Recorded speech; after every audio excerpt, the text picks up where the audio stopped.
So hard to breathe up here. Checking out Mount Evans? You are watching the right video. If you're like me, you're probably deciding between Pikes Peak or Mount Evans. Look no further. If you want to see mountain goats and drive North America's highest road, Mount Evans is the place to be.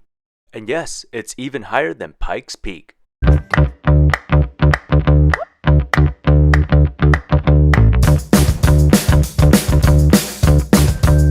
We're going to break this video in 3 parts, so skip to what you want to know.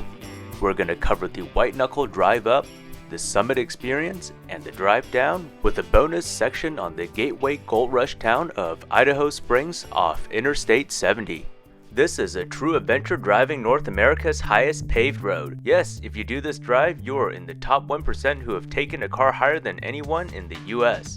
What a nice day to go for a drive in the woods. This is such a special experience, I even changed my flight and extended my trip to get a weather window to reach the top. Plus, it's only a little over an hour from Denver and super easy to get to. Do note that the road to Evans is only open during summer months, which in Colorado means usually May to early June to October, but it varies quite a bit depending on when first snow comes. From Denver, take Interstate 70 west for 37 miles to the town of Idaho Springs. From there, follow big signs for Mount Evans Scenic Byway. Halfway up the road, there is a junction at Echo Lake where you will find the ranger station. In the peak season, you will need reservations to enter. Go to this link for more up-to-date information. Turn right to State Highway 5. All you gotta do is follow the road to the top. Here we go, Mount Evans, 14 miles to top, and the top is open. If you want to skip ahead to the summit experience, go right ahead. Reservations are about $20, and they're usually more available during the weekdays. Try to get them many weeks in advance to ensure you have a slot to go up the mountain. But I was able to get mine a week in advance because I was going on a Tuesday afternoon. We begin our drive out of Idaho Springs at an elevation of 7,500 feet in a canyon for the first third of our climb. First glimpse of the mountain. Behind the clouds. Rocky Mountain High. One of the 50 or so 14ers in the state of Colorado. What a place to be.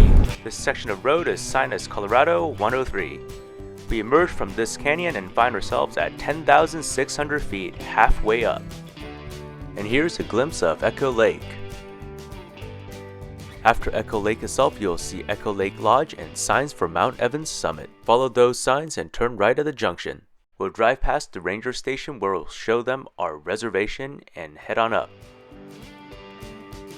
At this point, we are higher than anything east of the Mississippi, 2,000 feet higher than Mount St. Helens, and almost 1,000 feet higher than Tioga Pass in California. But we still have 4,000 feet left to climb to get to the top. Now we start the real climb and begin to leave the tree line soon, following State Highway 5 for the rest of the way. Every 1,000 foot of elevation gain in the mountain is equivalent to driving 600 miles north. Crossing the tree line means you have entered the Colorado Rockies subalpine zone. Off to the right, you can see us crossing the tree line at 11,000 feet. No trees can grow up here. We enter Colorado's highest ecosystem, the mysterious alpine tundra. At this point, we are higher than Mount Hood, the highest point in the state of Oregon. Here's a scale side-by-side comparison.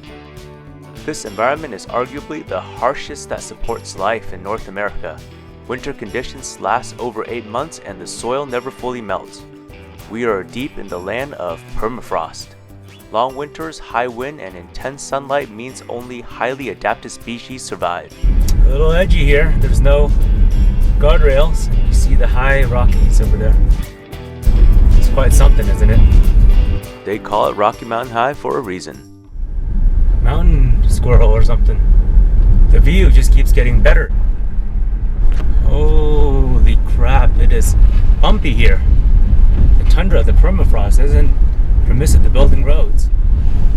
And we even bottomed out one of the shocks first and then we slowed down, but wow.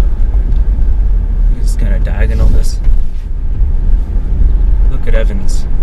Such a beautiful mountain. This is the highest city park in North America. Summit Lake. It's owned by the city, I think. Whoa, look at that. It's going to be a single lane road later, I think. We're on the summit reach now. We are almost 12,000 feet up Mount Evans. Summit Lake lies in an ancient glacial valley from our last ice age. Flanking Mount Evans, it is America's 13th highest lake, sitting in a permafrost bowl, home to the southernmost Arctic tundra.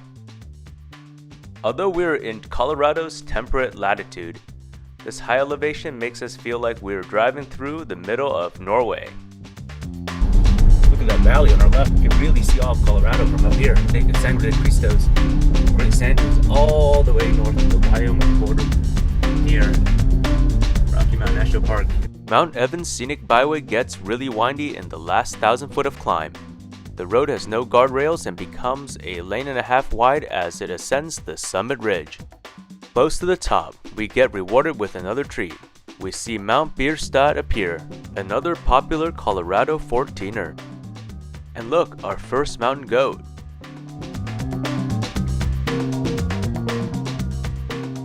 Mountain goat's licking the car. The 4Runner tastes pretty good, huh? Folks, we have arrived. Mount Evans parking lot. The top of Mount Evans. What a view. Oh, look at that mountain goat. Got a friend coming for you. That's great. Probably one of the highest bathrooms in the US. Snow in the summertime. Let's go check out the old visitor center next to America's highest observatory, the third highest in the world. The original visitor center burned down in 1979 and they haven't rebuilt one since. Unlike Pikes Peak's touristy summit, you get a pure mountain experience on Evans. Alright, let's do the summit push. A few hundred feet to go and then we're up at the top. Really got to take it slow up here. Hard to breathe at this altitude. 12,000 to 14,000 is no joke. The summit itself is about 200 feet higher than the parking lot. There is a well-maintained trail with a few switchbacks taking you to the top. So this is the trailhead. We're going to the top of Mount Evans. And the sun is coming out. I filmed this climb in June, but it's perpetually cold. Summer has a different meaning at altitude. I highly recommend layers because alpine weather is unpredictable. Whew. Okay, I've never been this out of breath before, but less lightheaded. Acclimation is key, especially when you go over 10,000 feet. Mount Evans is no joke even though you drive most of the way. Picking up your feet and walking over rocks actually feel tiring. What would be easy at sea level is actually exhausting at altitude. Air pressure here is 40% less than at sea level. You still feel lightheaded from the altitude after being in Denver for weeks. Remember, Denver is the mile-high city, but Mount Evans is almost 3 miles high. Well, I can see that somebody wants a granola bar. Alright, folks. Right here. Top of Evans.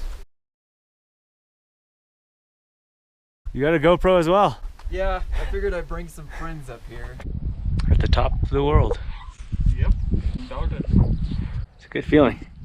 Alright, welcome to the top of Mount Evans, 14,200 feet. You're in Colorado. We're at the summit right now. A pretty quiet day.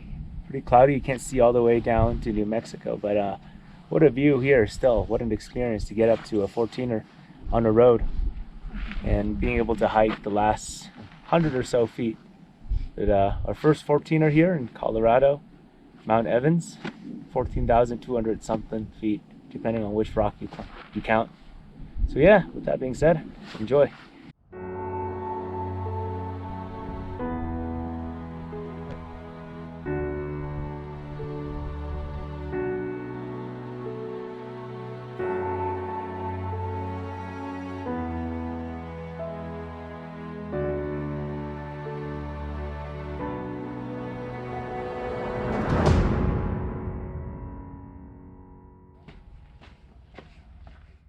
Just a quick note about driving down. Make sure to use the lower gear to keep your speed in check. Don't ride your foot brakes to prevent them from overheating. You want to be able to use them when you need them. Be sure to take your time and enjoy your drive down. The mountain looks different from a new perspective.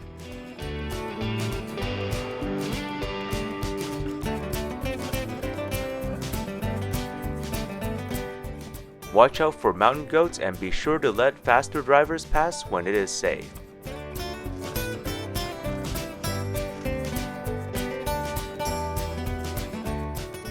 On the way down crossing the tree line, keep your eyes open for bristlecone pines. These trees are over 1,000 years old and one of the oldest living things on Earth.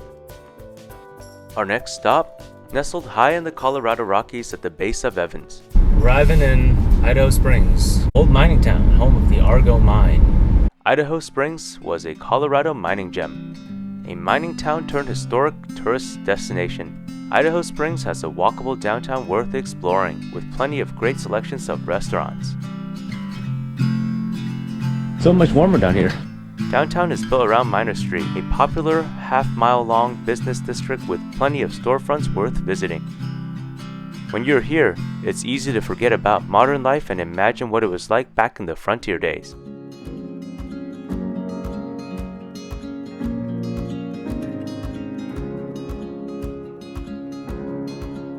Argo Gold Mine, once the backbone of Idaho Springs' economy, in past decades was the pinnacle of Colorado's mining industry. The mine recovered over $1 trillion worth of gold in its career in today's dollars. No small feat. Today, Argo Mine is an immersive museum with tours to its main tunnel, the famous Red Mill, and opportunities for visitors to pan for gold. Idaho Springs is the perfect way to recap an adventurous day in the Rockies. That was a blast, and it seems like the day just flew by. Seeing Mount Evans is one of my favorite Colorado activities. It's an adventure with the most bang for your buck. Bagging a 14er is probably the most Colorado thing you can do. It's something you won't forget. And you can't beat a close encounter with a beautiful mountain goat.